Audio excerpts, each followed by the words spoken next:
Relakah kamu mengorbankan apapun demi dianggap cantik oleh orang-orang di sekitarmu? Mulai dari mengubah bentuk hidung, memasang bulu mata permanen, sampai membiarkan sesuatu hidup di dalam tubuhmu supaya berat badan bisa turun drastis. Semua demi satu malam untuk dipilih oleh seorang pangeran. Sampai kamu menyadari, semakin jauh kamu mengejar kesempurnaan itu, semakin banyak bagian dari dirimu yang harus kamu korbankan. Berikut penjelasan film The Ugly Stepsister tahun 2025. Versi gelap dan penuh horor dari kisah klasik Cinderella. Film dibuka dengan Elvira yang sedang berkhayal tentang dirinya bersama seorang pangeran. Ia terbangun dalam perjalanan pergi ke rumah seseorang bersama ibunya, Rebecca, dan adiknya, Alma. Di sana, mereka bertemu seorang pria tua dan putrinya yang cantik, Agnes. Ternyata, sang ibu baru saja menikahi ayah Agnes dan mereka resmi menjadi satu keluarga. Agnes mengajak Elvira berkeliling melihat kamar barunya, sekaligus memperkenalkannya pada Isaac, pemuda yang merawat kuda-kuda mereka. Malam itu, mereka berkumpul merayakan pernikahan, sampai tiba-tiba suasana berubah drastis ketika ayah Agnes mengalami serangan jantung dan meninggal dunia di hadapan mereka semua. Beberapa saat setelah kejadian itu, Elvira mencoba menghibur Agnes yang tampak sangat berduka, tapi Agnes justru memarahi dan mengusirnya. Kalau dipikir-pikir, kemarahan Agnes ini masuk akal. Bayangkan, ada orang asing yang baru saja jadi saudaramu tiba-tiba masuk ke kamar dan seenaknya memegang barang-barangmu. Sementara jasad sang ayah bahkan belum sempat dimakamkan. Dari kemarahan itu, terungkap kebenaran pahit. Pernikahan itu ternyata bersama-sama dilandasi motif harta dari kedua belah pihak. Ayah Agnes menikahi Rebecca dengan harapan mendapat kekayaan keluarga Elvira, sementara Rebecca mengira sebaliknya. Kenyataannya, kedua sama-sama tidak punya apa-apa. Bahkan ayah Agnes meninggalkan banyak utang, membuat sebagian besar aset keluarga mereka disita.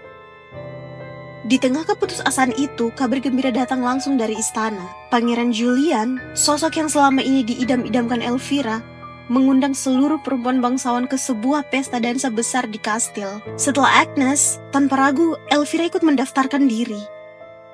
Setelah rencana mendapatkan harta lewat pernikahan gagal total, kini Elvira dan ibunya beralih strategi. Kalau tidak bisa lewat harta, mereka akan coba merebut hati sang pangeran lewat kecantikan. Elvira dan Rebecca pun bersungguh-sungguh mempersiapkan diri, mulai dari opak pada hidung Elvira agar terlihat lebih menawan.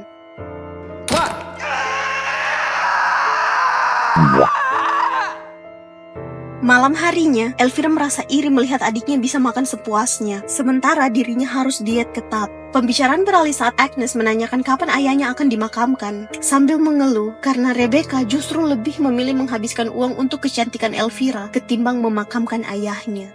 Keesokan harinya, Elvira dan Agnes mengikuti latihan di sekolah dansa untuk persiapan pesta sang pangeran. Semangat Elvira sempat patah saat instrukturnya menyuruhnya pindah ke barisan belakang, tapi ia terus berusaha demi mendapat tempat di depan. Saat daftar penari terpilih diumumkan, Elvira sangat bahagia karena namanya masuk. Bayangannya menjadi istri sang pangeran kembali menyala. Latihan pun semakin serius mendekati hari pesta. Saat diuji menari, sang instruktur justru menghinanya, mengatakan Elvira punya bakat tapi tidak didukung penampilan. Bahkan mengaku alasan ia dimasukkannya ke daftar penari karena Rebecca rela membayar mahal. Elvira semakin sedih melihat Agnes justru terus dipuji. Dia juga sempat mencoba mengenakan gaun milik Agnes untuk pesta, tapi ukurannya terlalu kecil. Keesokan harinya, dengan hati sedih, ia mendatangi salah satu instrukturnya untuk curhat. Sang instruktur menyemangatinya untuk terus berjuang, sekaligus memberinya sesuatu yang diyakini bisa membantunya jadi lebih cantik. Elvira menunjukkan pemberian itu kepada Alma. Ternyata, itu adalah sebutir telur cacing pita. Jika ditelan, makhluk itu akan menurunkan berat badannya dengan memakan semua yang dikonsumsi Elvira, sehingga ia bisa makan sepuasnya tanpa takut gemuk sebelum pesta. Ini jelas cara yang sangat berbahaya dan ekstrim, tapi Elvira lebih memilih jalan pintas mengerikan ini dibanding harus berjuang melawan diet yang benar agar layak untuk sang pangeran. Alma yang muak dengan kelakuan kakaknya memilih pergi. Tanpa berpikir panjang, Elvira langsung menelan telur itu. Tak lama, ia mendengar suara Pangeran Julian dan teman-temannya di dekat situ. Meski sempat dihina soal penampilannya, Elvira tetap berhayal bisa memenangkan hatinya suatu hari nanti. Di sisi lain, Agnes ternyata menjalin hubungan diam-diam dengan Isaac, penjaga kuda mereka. Meski sempat menyampaikan kabar rencananya menikahi sang pangeran, mereka berdua tetap melanjutkan momen kedekatan itu di gubuk kuda dengan bermain kuda-kudaan. Elvira dalam perjalanan pulang memergoki mereka berdua dan segera melaporkan. Keesokan harinya, Rebecca murka besar mengetahui hal ini. Sejak saat itu, Agnes mulai diperlakukan layaknya pembantu di rumahnya sendiri. Momen ini justru membuat harapan Elvira menyala kembali. Dengan Agnes yang kini dilarang ikut ke pesta, jalannya menuju sang pangeran terasa semakin terbuka lebar. Elvira akhirnya membuka penutup hidungnya, dan hasilnya sangat memuaskan. Tapi proses kecantikan belum berhenti di situ. Ia melanjutkan ke tahap operasi penanaman bulu mata, yang harus dijalani dalam kondisi sadar penuh. Bayangkan, harus menyaksikan sendiri jarum jahit melewati kelopak matamu tanpa obat bius sama sekali. Ini adalah salah satu adegan paling menyiksa secara visual di sepanjang film. Elvira benar-benar rela tersiksa demi eyeliner permanen itu. Malam harinya, Elvira terbangun karena rasa lapar luar biasa akibat cacing di dalam tubuhnya yang terus meminta makan. Dengan penglihatan terbatas akibat kondisi matanya, ia meraba jalan menuju dapur dan bertemu Agnes yang tanpa ragu memberinya makanan yang ia butuhkan. Keesokan harinya, instruktur tari kebingungan karena Agnes tak lagi hadir di kelas dan terpaksa mencari pengganti penari utama. Pilihannya jatuh pada penampilan baru Elvira yang kini tampil jauh lebih menawan. Malam itu, Agnes kembali melayani Elvira, memberinya makan, membacakan buku, hingga menyisir rambutnya. Untuk pertama kali, Elvira memanggilnya Cinderella. Dari sinilah nama Cinderella mulai digunakan dalam cerita ini. Julukan ini sebenarnya ejekan dari keluarga tirinya, yang secara harfiah berarti gadis abu. Merujuk pada kebiasaan Agnes bekerja dan tidur di dekat perapian, membuat penampilannya selalu kotor oleh abu. Ini sebenarnya detail yang mirip dengan asal-usul nama Cinderella di kisah dongeng aslinya. Saat menyisir rambut Elvira, Cinderella yang kesal memperlihatkan fakta bahwa rambut Elvira mulai rontok tanpa sebab yang jelas. Beberapa saat kemudian, gaun indah pesanan Rebecca untuk pesta pun tiba, tapi penampilan Elvira terganggu oleh kondisi rambutnya yang semakin parah. Alih-alih mencari penyebabnya, mereka justru menutupinya dengan rambut palsu. Sampai di momen ini, Rebecca sepertinya cuma peduli putrinya terlihat cantik di permukaan, tanpa mau tahu apa yang sebenarnya terjadi pada kesehatan Elvira. Miris juga membayangkan kerontokan itu kemungkinan besar akibat cacing yang terus ia pelihara demi kecantikan. Kerusakan pada tubuhnya justru terus ditutupi dengan lapisan kecantikan palsu lainnya. Di tengah malam, Cinderella diam-diam bersiap pergi ke pesta mengenakan gaun biru ikoniknya. Tapi rencana itu berantakan begitu Elvira memergokinya dan sengaja merobek gaun itu. Rebecca hanya menyaksikan sambil meyakinkan Elvira bahwa Cinderella tidak akan bisa datang ke pesta dengan gaun yang rusak. Cinderella yang pasrah duduk di samping ayahnya yang sudah tidak lagi bisa dikenali. Di tengah kesedihannya, ia melihat sosok mendiang ibunya sendiri menyemangatinya. Sementara, ulat-ulat kecil dari tubuh ayahnya perlahan membantu memperbaiki jahitan gaunnya yang robek. Seolah keajaiban kecil hadir di titik paling putus asa itu. Malam pesta pun tiba. Elvira datang bersama Rebecca ke istana yang dipenuhi para bangsawan dan wanita-wanita cantik. Saat diperkenalkan, seluruh perhatian tertuju padanya. Semua orang kagum dengan penampilan barunya. Acara dilanjutkan dengan penampilan tari dari berbagai sekolah, dan Elvira tampil sebagai penari utama, menampilkan hasil kerja kerasnya selama ini hingga berhasil memikat perhatian sang pangeran. Saat momen utama tiba, pangeran memilih pasangan menarinya. Mimpi Elvira seakan menjadi nyata. Pangeran Julian berjalan ke arahnya, tersenyum, mengajaknya berdansa, bahkan memuji penampilannya. Semua pengorbanan Elvira selama ini terasa seperti akhirnya terbayar. Ia benar-benar berada di istana, berdansa dengan pria yang selama ini hanya bisa ia kagumi lewat lembaran buku.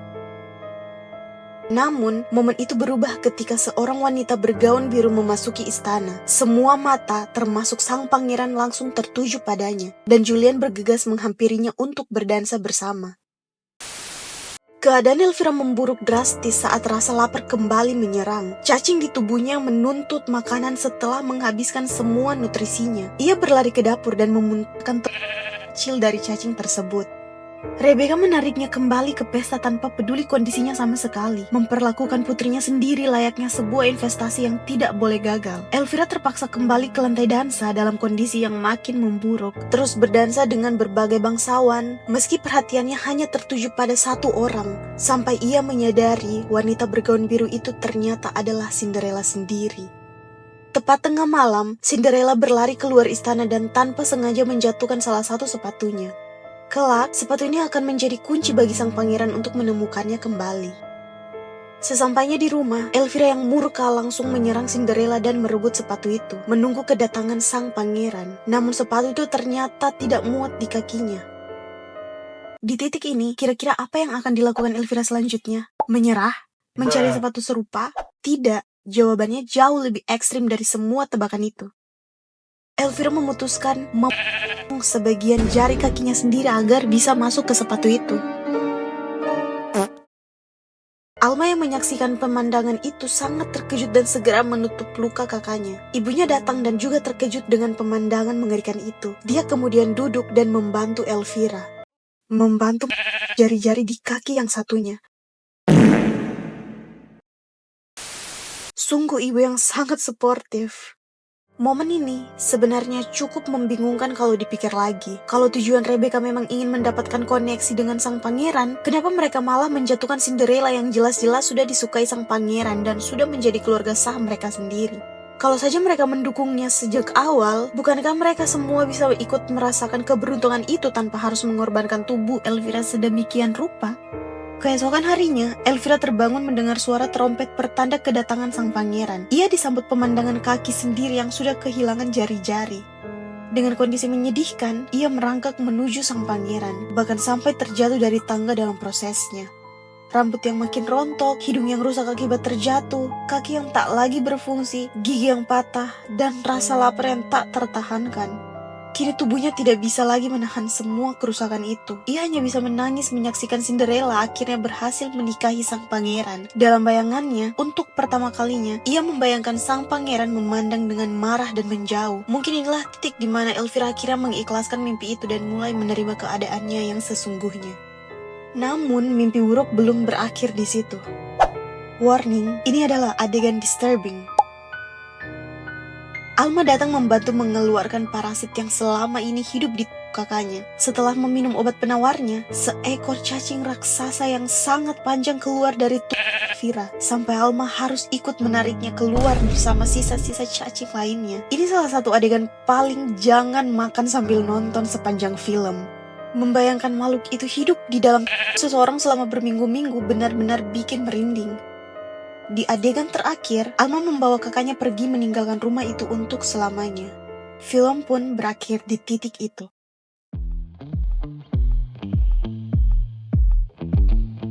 Semua yang dilakukan Elvira adalah demi kecantikan dan cinta sang pangeran.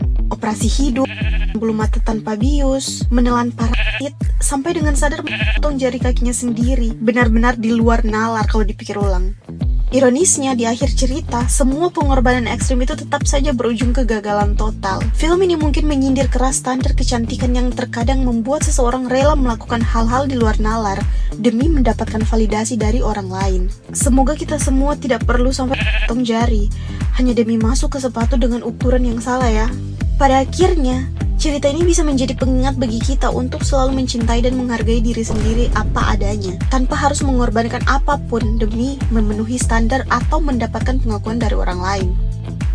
Namun, menurut kalian, keputusan mana yang paling gila dari semua yang dilakukan Elvira di film ini? Tulis di kolom komentar. Jangan lupa like dan subscribe. Sampai ketemu di recap berikutnya.